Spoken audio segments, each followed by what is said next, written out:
Chloe Vance stood in the center of the living room, her makeup flawless, her voice as cold as ice. But a triumphant smirk played on her lips. I froze for a beat, saying nothing. "Don't play dumb," she said, crossing her arms, her eyes dripping with contempt. "You know this marriage has been a sham for years. I'm done settling." I looked down, my expression hardening, a flicker of feigned sadness in my eyes. "Chloe, why all of a sudden?" "Don't call me Chloe," she snapped. "You don't have a right."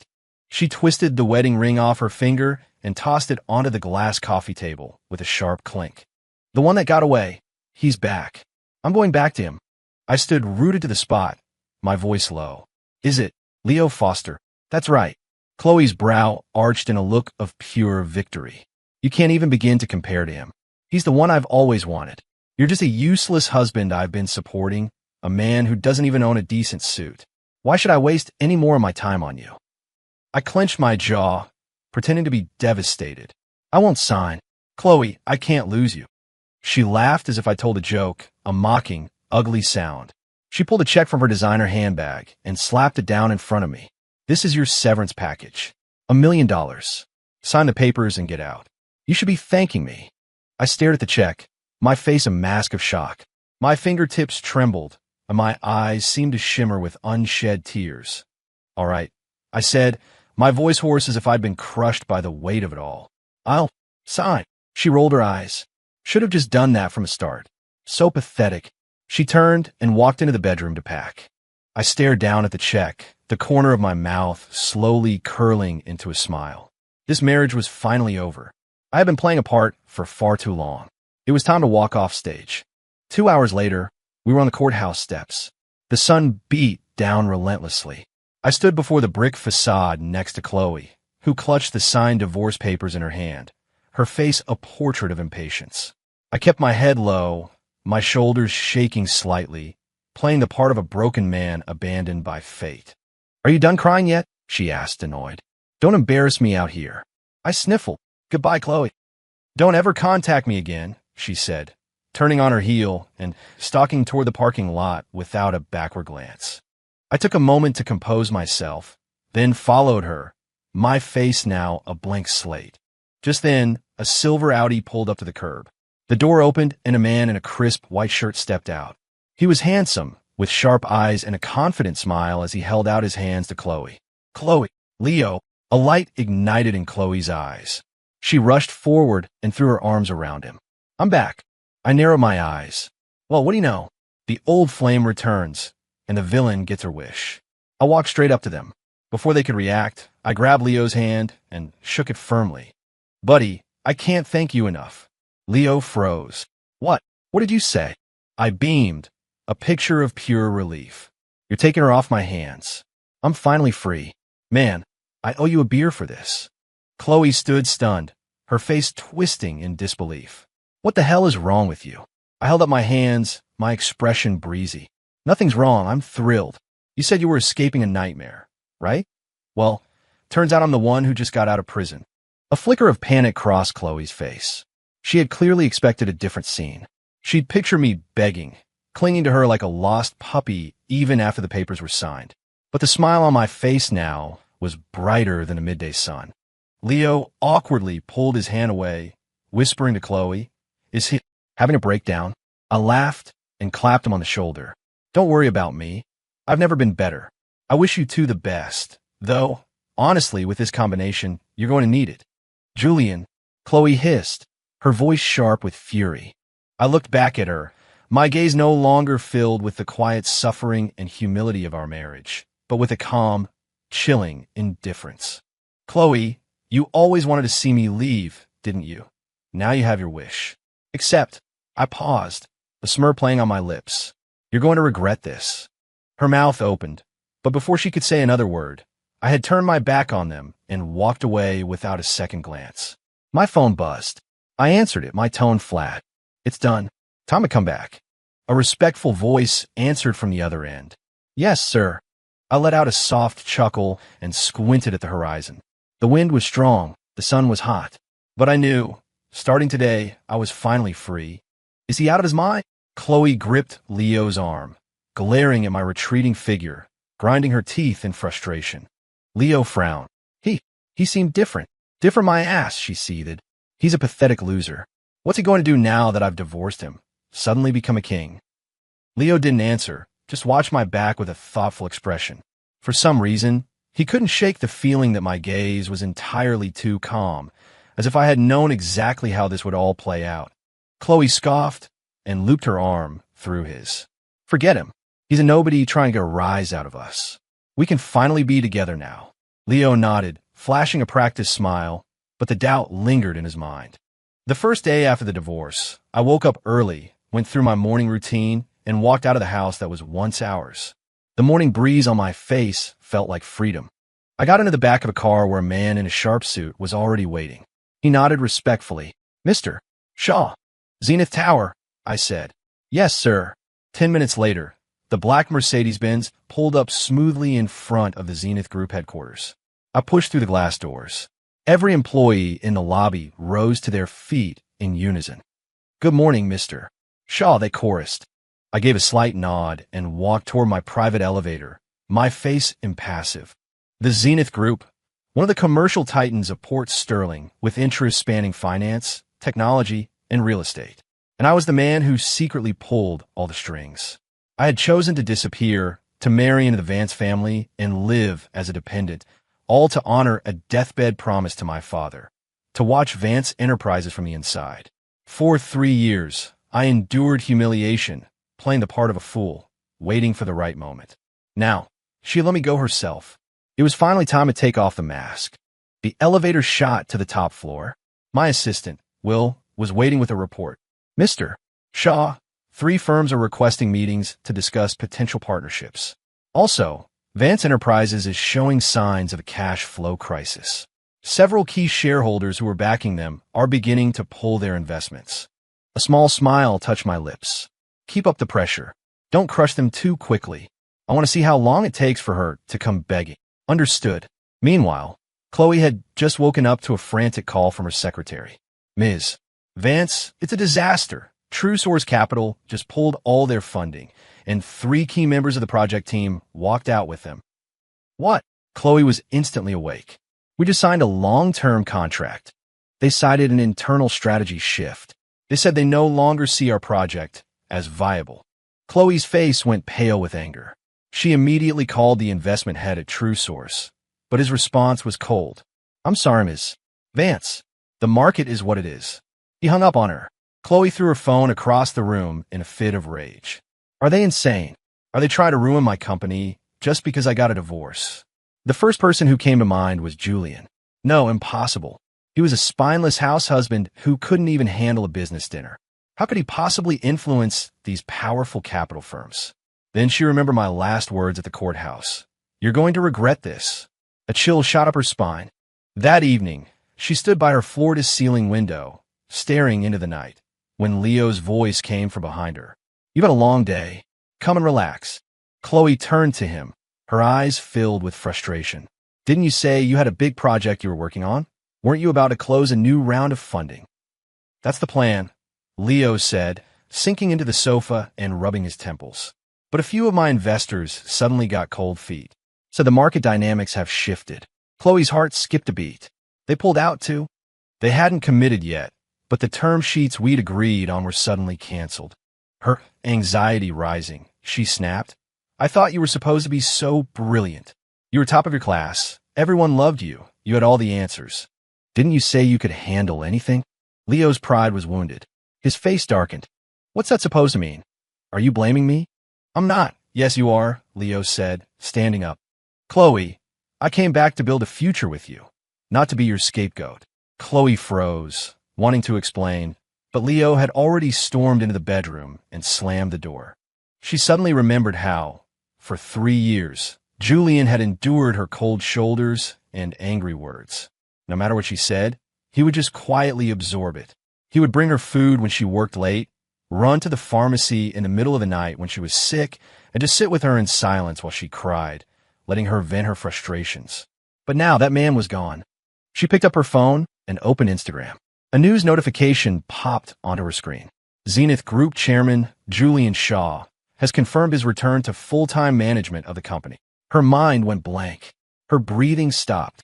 Zenith, the conglomerate she had once pulled every string she had to get a meeting with, only to be flatly denied. She stared at the familiar name on the screen, her body rigid. Julian Shaw. He wasn't a loser. He never was. She suddenly realized that she might have just made the biggest mistake of her life. I sat in my penthouse office, the city lights twinkling below, swirling the red wine in my glass. My assistant knocked and entered, a smile on his face. Chloe Vance has started calling our old network of shareholders, trying to pull some strings to renegotiate the deals. I smiled faintly. Tell them, sure, she can come see me. Do you want her on her knees? Not yet, I said, downing the wine in one gulp, my eyes sharp. Let her first fully understand the meaning of you reap what you sow. Chloe was in a full-blown panic.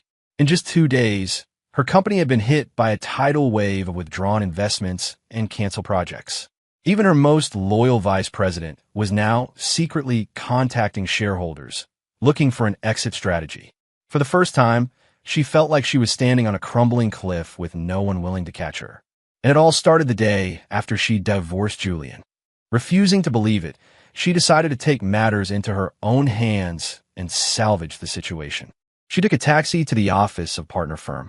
She had assumed her old connections would be enough to smooth things over. But the moment she stated her purpose, the executive gave her a distant, polite smile. Ms. Vance, it's not that we don't want to give you a chance. It's just that the power behind your family is a bit. Finn, what do you mean? She asked, frowning. The man simply handed her a list. At the top, printed in bold, were 2 words, Zenith Group. These 4 companies were recently acquired by Zenith. All project approvals have been transferred to Julian Shaw's desk. Chloe froze. She looked down at the name on the list, and the world started to go dark at the edges. She finally understood. The crisis at her company wasn't because of a mistake she'd made in her strategy. It was because, from the very beginning, an invisible hand had been slowly closing a net around her. And that hand once belonged to the man who lived in her house, cooked in her kitchen, slept in her bedroom, the man she had casually dismissed as a pathetic loser. She felt a mix of disbelief and a rising tide of fear. Back at her office, she sought out Leo. You should try to contact Julian, she said, choosing her words carefully, trying to keep her expression calm. Leo was scrolling through his phone on the sofa. Are you crazy? Why would I contact him? Chloe forced a smile. You're old acquaintances, after all. Maybe he'd be willing to help us out. Didn't you say he was a good-for-nothing? Leo put down his phone, his gaze complicated. You used to look down on him, and now you want to use him. Chloe's face flushed, her eyes darting away. That's not what I meant. I was just saying he is your buddy, right? Leo caught the sarcasm in her voice, and his expression soured. In truth, he'd felt something was off for a while now. At the courthouse, Julian's bizarrely cheerful line, Buddy, I can't thank you enough, had made his skin crawl. What kind of man smiles at his rival on the day of his divorce? Looking back, it wasn't an emotional breakdown. It was a calculated move in a game he didn't even know he was playing. If you want to contact him, you do it yourself, Leo said, getting up to leave. I'm not about to go groveling to him. Chloe opened her mouth, but found she had nothing to say. She sat alone in a vast, empty office and was struck by a profound sense of loneliness. As useless as she thought Julian was, he used to call her every day to ask if she was hungry or tired. When she worked late, he'd show up with hot takeout. When she was nervous before a big meeting, he'd be waiting by the elevator with a bottle of water. At the time, she'd taken it all for granted, even found his concern to be annoying and cheap. But now, with everyone gone and even Leo growing cold, she realized how much she missed the feeling of being cared for. She tried calling Julian's old number, but a recorded message informed her it was no longer in service. Driven by desperation, she went to Zenith Tower. The receptionist stopped her at the front desk. Chloe handed over her business card with a practiced, humble smile. Could you please let Julian Shaw know that I'm here to see him? Tell him it's Chloe Vance. The receptionist smiled politely. Hello, Ms. Vance. Mr. Shaw is not taking any personal appointments today. Chloe stiffened, her voice rising. I'm his ex-wife. I'm sorry, the receptionist said, her smile never wavering. Mr. Shaw's instructions were clear, especially not his ex-wife. Chloe's face went white. After a few seconds of stunned silence, she turned and fled, feeling like a complete failure. She got home, her emotions stretched to their breaking point. Around 9 o'clock, she couldn't resist any longer and drove to Julian's old place, a modest apartment she had once despised. It was now empty. A neighbor told her, "Oh, Mr. Shaw, he moved out a while ago. Said his circumstances had changed and he needed a new place. I hear he's living in one of those mansions in the South Hills now. Has 3 different cars." Chloe's eye twitched. An unidentifiable feeling churned in her stomach. Sitting in the back of the car on the way home, her mind was a chaotic mess. She muttered to herself, "Who is he? Was I really that wrong about him?" The city lights blurred past the window, but her world was slowly fading to black. She once thought she had discarded a useless man. Now she knew she had personally thrown away a gold mine. The most bitter irony was that the gold mine had tried, time and time again, to warm her cold world. She had simply never deemed it worthy of her attention. The driver glanced at her in the rearview mirror. "Ma'am, should I take you straight home?" Chloe closed her eyes, her voice heavy with fatigue. "No, take me to the South Hills, to the Villa District." She wasn't ready to give up. She needed to ask him to his face, "Julian, were you lying to me this whole time? Did you ever even take me seriously?" Even though deep down she already knew the answer. The Villa District in the South Hills was a world of manicured lawns and quiet luxury, each mansion radiating an aura of elite, untouchable wealth. Chloe stood before the gates of Julian's new home, staring at the black Maybach parked in the driveway. 3 years ago, she had sneered at the car, calling it too corporate. Now, its presence felt suffocating. A security guard stopped her at the gate. "Ma'am, do you have an appointment?" I'm a friend of Julian Shaw's." The guard offered a polite, impenetrable smile. "Mr. Shaw isn't seeing any friends today." Chloe gritted her teeth. "Tell him Chloe Vance is here. I used to be his ex-wife." The guard interrupted, his tone still perfectly courteous. "Then you're definitely not getting in." Her face turned ashen. All she could do was watch the warm lights flicker inside the mansion, knowing she would never again reach the man who had once fixed her leaky faucets and eaten instant ramen with her, the man who had silently shouldered all her burdens. She used to walk through his front door without a thought. Now, she didn't even have the right to approach it. Defeated, Chloe left. When she got home, she found Leo sitting on the living room sofa, his face a thundercloud. "Where have you been?" he asked, his tone sharp. "Meeting with a client," she lied, kicking off her heels. Her feet ached. "Were you with Julian?" Leo's eyes pinned her to the spot. Chloe stiffened, her voice turning cold. "Do I need to report my whereabouts to you now?" Leo shot up from the sofa, his voice dropping to a frigid whisper. "Chloe, do you not get what our relationship is? I'm not your obedient little lapdog." She glared back at him. "What's that supposed to mean? You think you can still act so high and mighty?" Leo sneered. "You're divorced, your company is about to go under, and I'm the one out there trying to manage your debts. How dare you run off to see another man?" Chloe's face contorted with anger. "I went to see him for the company. I was wrong to ever think you could handle this." With a loud crash, Leo swept a cup off the table. "You better not regret the choice you made." "I already do." Chloe's voice was ice. "If I could go back in time, I never would have let you take Julian's place." The air crackled with tension. They stared at each other, a breath away from tearing each other apart. Chloe grabbed her bag, stormed into the bedroom, and slammed the door. The moment it clicked shut, she finally broke. She slid down the door, buried her face in her hands, and let the tears flow. This wasn't love. It was a delusion. She had thought Leo was her ideal, her ticket to freedom, a worthy replacement. She never realized he was just a superficial, arrogant opportunist. And the person who had truly stood by her for 3 years. She had pushed him away herself. That man never spoke of love, but he had quietly shielded her from every storm, from fixing the plumbing to saving her company, from buying her breakfast to waiting in the car for her late at night. It was she who had crushed that silent, steady love under her heel. She opened the photo gallery on her phone and found a picture she'd forgotten was there.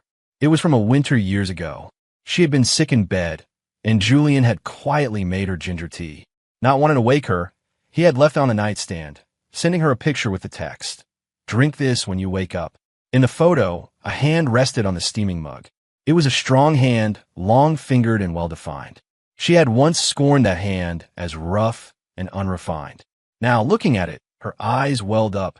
Back in my villa, I sat in the study, reviewing the day's financial reports.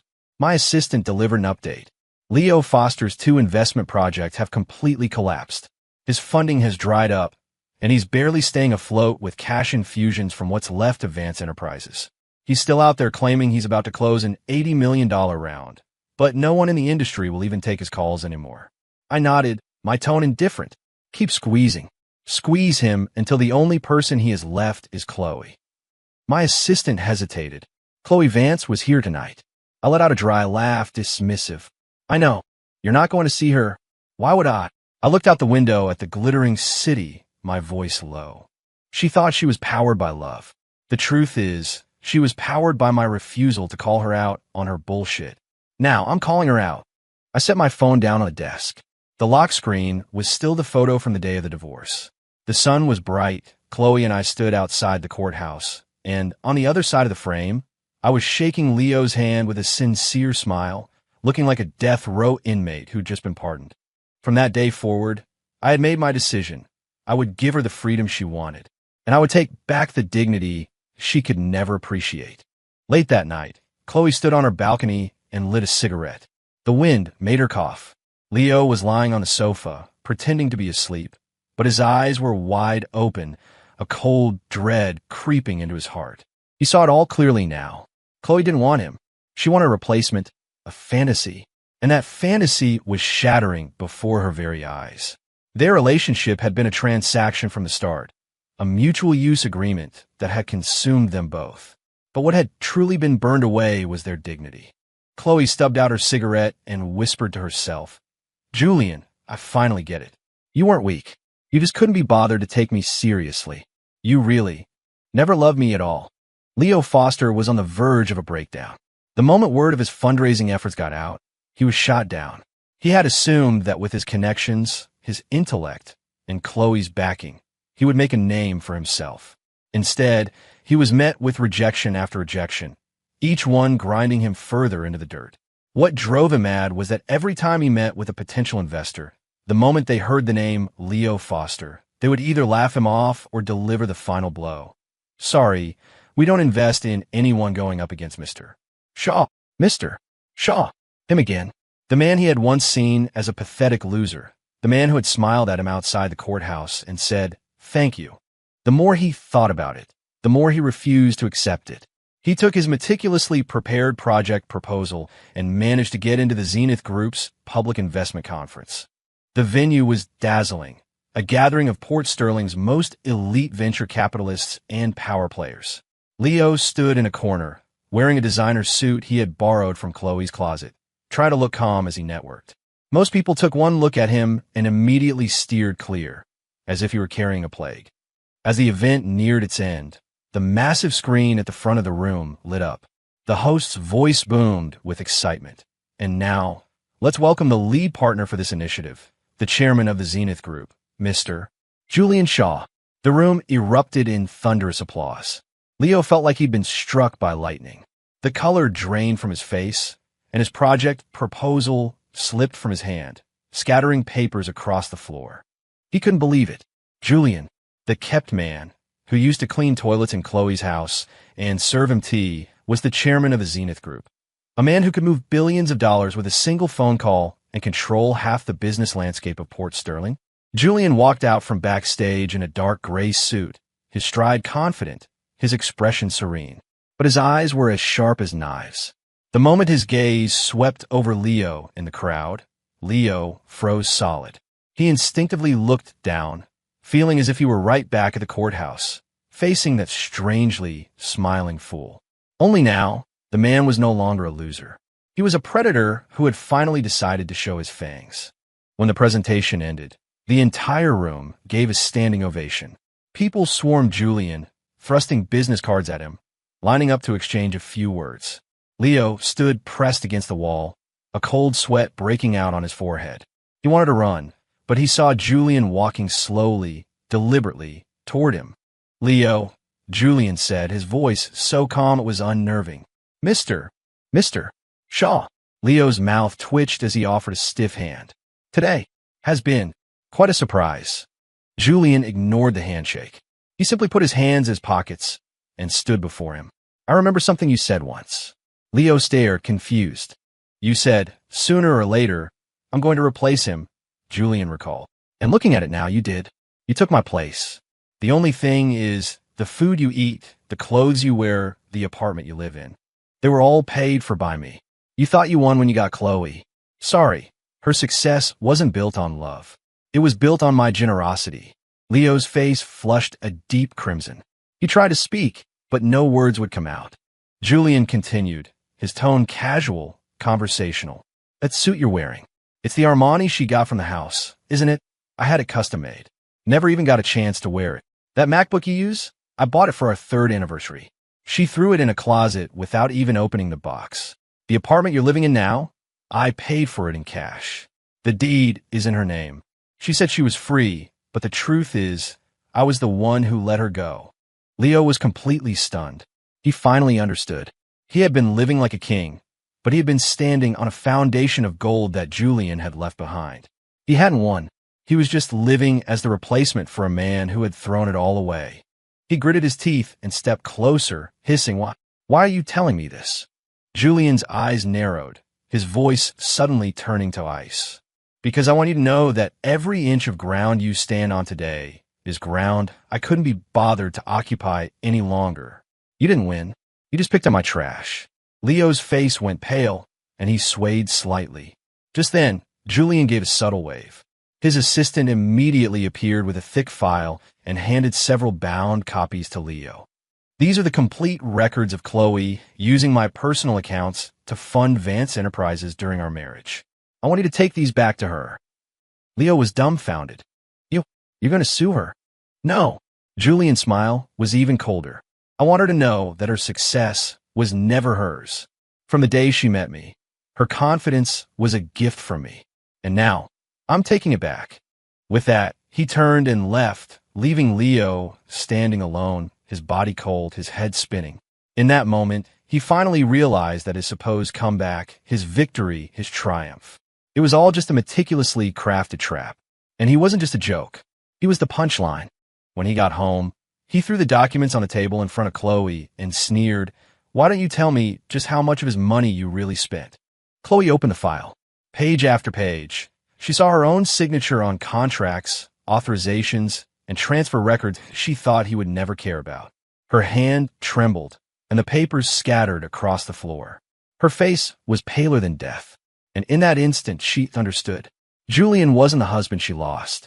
He was the entire life she had thrown away. Late that night, Chloe sat by the window, a glass of red wine untouched beside her. The documents Julian had sent back with Leo were scattered across the coffee table.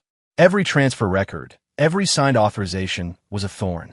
Each line of numbers, each signature, was another nail hammering her to a pillar of shame. She never imagined the loser husband she had scorned had, for 3 years, been quietly wrapping her entire company around his little finger. Her supposed independence, her carefully crafted image as a powerful businesswoman. It was all a fiction, propped up by a man silently covering her losses. Now that the truth was exposed, she saw it clearly. Her confidence, her success, her entire sense of self was a lie. And the real winner had already walked away, not even bothering to give her a backward glance. She took a sip of wine, a glint of determination in her eyes. This couldn't be how it ended. She had lost too much. She couldn't lose Julian, too. She opened her phone and found his contact. The profile, which had never been updated, now had a new picture, a silhouette of a man standing alone under a lamp, nursing a drink, looking distant and cold. After a moment's hesitation, she made the call. It rang for a long time before he finally answered. Hello. His voice was deep but void of any emotion. Julian, her own voice trembled. Can we meet? What do you want? She bit her lip, forcing her voice into a softer register. I want to start over with you. A few seconds of silence, then a soft, humorless laugh. You want to start over, or you want me to bail you out? That's not what I mean. I know exactly what you mean. Julian cut her off, his tone like ice. You lost everything, realized I was your only real lifeline, and now you want to come back. What do you take me for? A backup plan? A stepping stone? Chloe's eyes reddened, her voice dropping to a whisper. I know I was wrong. I didn't see you for who you were. And what if you had? He countered coolly. You think I'd still give you a chance? Do you have any idea what these last 3 years were like for me? Do you know how I felt every time you screamed at me, every time you looked at me with disgust? You thought I was weak? No, I just couldn't be bothered to argue. It wasn't that I couldn't fight back. It was that you weren't worth proving myself to. And now you want another chance. He scoffed. It's too late. Julian, Chloe's voice broke into a sob. I'm so sorry. I truly regret it. You could get on your knees and beg, and it wouldn't make a difference. Click. He hung up. Chloe clutched her phone, her body slumping to the floor. This time, the grief wasn't an act. She had lost. Utterly and completely. The next morning, Leo woke up to see the living room littered with shredded documents, and Chloe sitting on the sofa, her eyes red and swollen. He let out an annoyed sigh. Did you call him? Did you beg? Chloe didn't respond, just stared into space. Leo sneered. You got some nerve. He kicks you to the curb, and you go crawling right back to him. Chloe finally looked at him. Shut up. What? Did I strike a nerve? Now you finally realize who the real man is. Wasn't it just a few months ago you were telling me I was your one and only? I was blind, she shot back. Leo slammed his hand on the table. The only reason you're still talking to me is because you have nowhere else to go. Chloe stared at him, her eyes filled with contempt. You're not even a tenth of the man he is. Leo lunged, smashing his fist on the table. You really want to see me walk out that door? Go, Chloe said, standing up to face him. Go ahead. You're nothing but a parasite anyway, a joke who fantasized about being a king. You can't even support me. Who the hell do you think you are? Shut your mouth. Leo swung his hand and slapped her hard across the face. Chloe froze, her hand flying to her cheek. This was her knight in shining armor. This was the man she had thrown everything away for. She had called Julian weak, but she had never imagined that the most pathetic, spineless man was the one she had chosen. Leo stormed out, slamming the door behind him. Chloe was left alone in the silent apartment, her face burning, her eyes empty. She wanted to laugh, but she couldn't even manage a smile. That evening, Julian sat at the head of a conference table in his new office. His new assistant, a poised and efficient woman, was presenting the second quarter investment strategy. He listened, his expression calm, as sunlight streamed through the panoramic windows. Ms. Vance has been removed from the board of Vance Enterprises, the assistant reported. The company has filed for bankruptcy restructuring. Leo Foster is under investigation for securities fraud and has been blacklisted by multiple financial institutions. Julian nodded. Let them tear each other apart. The assistant paused. Chloe Vance. She was seen kneeling outside the company entrance today. Security has a video. Julian didn't look up from his papers. Delete it. Yes, sir.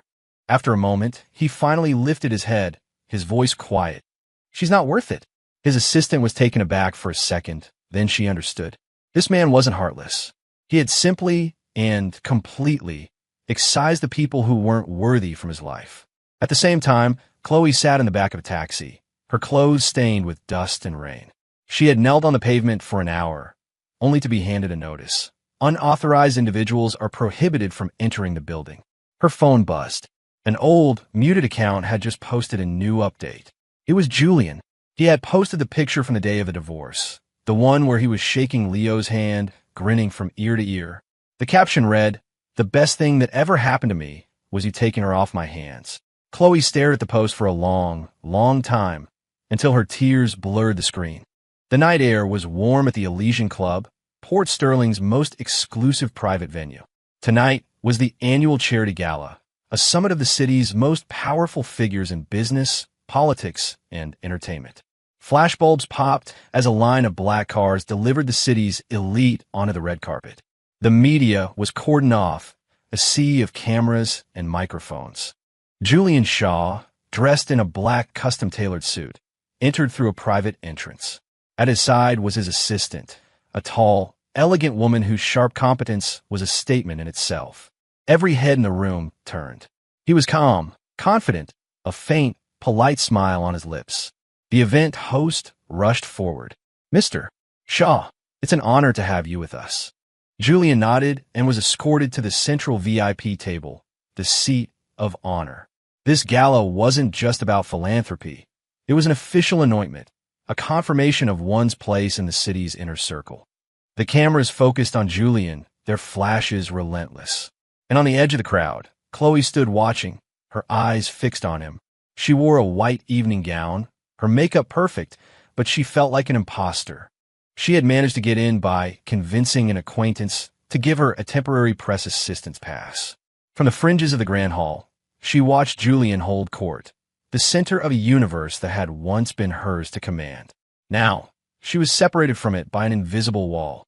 She instinctively straightened her dress, trying to muster the courage to approach. The moment she took a step toward the VIP section, 2 security guards blocked her path. "I'm sorry, ma'am. This area is restricted." "I know him," she whispered. "We know who you are," one of the guards said, not unkindly, but his tone was firm. "You are not permitted entry." Chloe froze, her head dropping in shame. She was once his wife. With a single word, he would have silenced a room for her, shielded her from any harm. Now, she couldn't even get close to him. She stood in the shadows, an outcast from a life she had once taken for granted, watching the man she had trampled on become the star everyone else looked up to. She wouldn't accept it. Gritting her teeth, she found a side entrance and slipped into the backstage corridor reserved for VIPs. It was quieter here. She saw Julian in a low-voiced conversation with a few other executives. She walked toward him, her throat dry. "Julian." He turned at the sound of his name. He showed no surprise, as if he had expected her to appear. "Chloe," he said, his tone flat. She took a deep breath. Can we talk?" Julian didn't answer immediately. He just looked at her for a few seconds before speaking. "What is there left to talk about?" Chloe forced a smile. "I know I was awful to you, and I know you're not the same person you were." "That's right," Julian nodded. "And you're not the same person you were, either." She blinked, stunned. He continued. "You've become anxious, desperate, and pathetic. You've even learned to swallow your pride. But unfortunately for you, I'm not interested."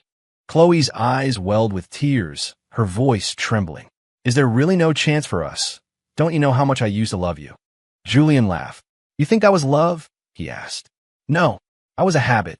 I was just someone you were used to taking care of you. It's like drinking a glass of water. It has no flavor, but it's familiar. But I've learned something since then. Plain water doesn't quench a real thirst, and it doesn't deserve a place at the table." Chloe bit her lip so hard she could taste blood. "Then what do you want?" she pleaded. Julian looked at her, his voice perfectly calm. "The freedom I want no longer includes you." Those words shattered her. She stood frozen in the hallway as he turned and walked back into the crowd, instantly enveloped by admirers. He was once her accessory. Now, she wasn't even qualified to be in his shadow. And he never looked back.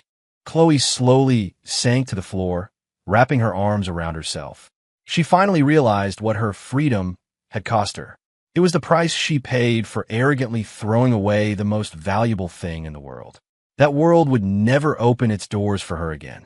There would be no one left to turn off the lights for her, to bring her water, to bow his head in silent service. She had lost the man who loved her most. And that man, he had finally learned to love himself. The night was ink black. Julian sat alone in a wicker chair on his penthouse balcony, the city lights spread out like a carpet at his feet.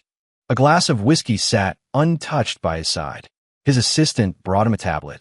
Chloe has been completely removed from Vance Enterprises. Leo Foster's fraud case has been formalized, and his assets are being frozen. He nodded, picking up his phone to glance at a trending news story. Fallen idol Leo Foster, former socialite paramour, facing multiple fraud allegations. The next story down was frowny face Vance Enterprises CEO exits market, former glory fades. He looked at the headlines, smiled, and set the phone down. He had once lost sleep over those 2 names, had suppressed his anger and pride because of them. Now, they felt like names of strangers. It was as if those 3 years of his life had never happened. His assistant asked quietly, "Will you be making a public statement?" "About what?" Julian gazed at the night sky. "They have nothing to do with me anymore." He picked up his phone again and opened his Instagram. The screen still showed the draft he'd saved. It was the photo a bystander had taken on the day of his divorce. He was in casual clothes, smiling, shaking Leo's hand in front of the courthouse. The angle was imperfect, the quality grainy, but it was real. In that moment, he had been truly, completely relieved. He hit post. The caption was simple: "The best thing that ever happened to me was you taking her off my hands." Within a minute, the post had dozens of likes. A friend commented, "The king is finally free." Another joked, "Nice handshake. My turn next?" He just smiled and didn't reply. It was the first personal post he had made in 3 years. It wasn't a show-off or to get revenge. It was a ritual, a final, definitive closing of a chapter.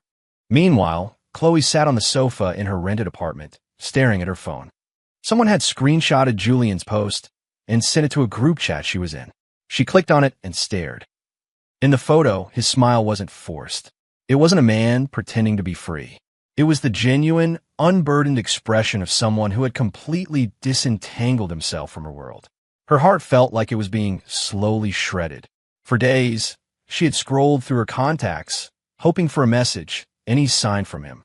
Instead, she got this. One post, one sentence, a nail in the coffin of her last hope. She finally understood. Julian was gone.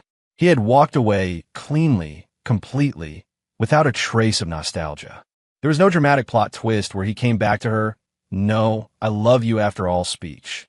There was only a quiet, indifferent goodbye, leaving her and their history behind as the punchline to a joke. Leo burst through the door, his face dark with fury. "What is wrong with you?" he shouted, slamming the door so hard the walls shook. "Now the entire city knows you knelt outside his office. You've made me a laughingstock." Chloe didn't look at him. She just sat there, her eyes empty. Leo raged on. "What are you now? A washed-up ex-wife he won't even look at. Being with you is like holding a live grenade." "Shut up," Chloe said coldly. "Shut up." Leo laughed, a harsh, ugly sound. "You think you have any right to talk to me like that? I should have seen it sooner. You're useless, a lost cause with a heart colder than your face. Get out." Chloe stood up, her voice devoid of its former arrogance. "You wanted a scapegoat? Then get the hell out of my house." "You'll regret this," Leo snarled, clenching his fists. "The day I get back on my feet." Chloe let out a cold laugh. "You think you're Julian? You think you're capable of a comeback?" She wrenched the door open. "You're not even worthy of imitating his shadow." Leo, seething, stormed out and slammed the door. The room was finally quiet. She sat back down, her phone still glowing with his post. She didn't know how many times she'd read it, only that each time made it clearer. She had lost the man who made her soup, who fought her battles, who silently held up her entire world. And with 3 years of contempt, she had bought herself a single moment of his back turning away from her. From now on, she would never be allowed back in his life, or into his world. The night wind blew through the window, rustling the shredded contract pages on the floor. They flipped over, one by one, like a silent judgment on her pride and her choices. She suddenly remembered something she had said to him 3 years ago. "You're a loser. Besides kissing my feet, what else can you possibly do?" Now, she had her answer. He could make it so. She wasn't even worthy of kneeling to see him again. Julian sat in the back of his car, the city's glittering skyline passing by. The driver glanced in the rearview mirror. "Oh, Mr. Shaw." "No," he said quietly. "Drive by the old place." The driver didn't ask why, simply making a U-turn. The car moved through familiar streets until it stopped in front of the old apartment building where he had lived as a kept man. He got out and looked up at the window that had once been his. That place was once the center of his world, the reason he was willing to compromise everything. Now the person was gone, and the feeling was gone. He smiled faintly, turned, and got back in the car.